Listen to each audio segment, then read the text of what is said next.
अभी अभी डिलीवरी हुई है, जिन्होंने बच्चे को जन्म दिया है, कुछ महीने बीते हैं, उनके साथ ऐसा हो सकता है। दूसरा कि इन्फेंट में भी हो जाता है, लेकिन बहुत रेयर चांसेस हैं। इन्फेंट में ऐसा नहीं होता है, बट किसी किसी में अगर ज्यादा ही कमी है हार्मोन्स की तो हो जाता है।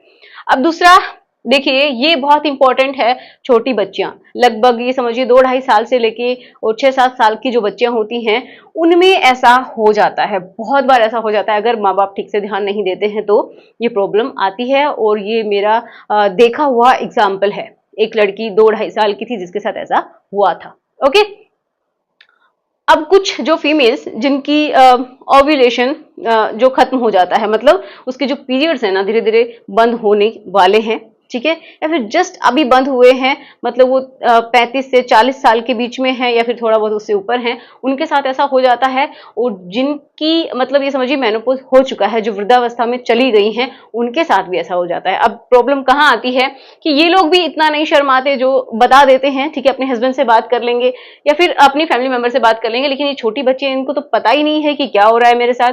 और जो बूढ़ी महिलाएं होती हैं, बहुत बार उनके ऊपर भी ध्यान नहीं दिया जाता है।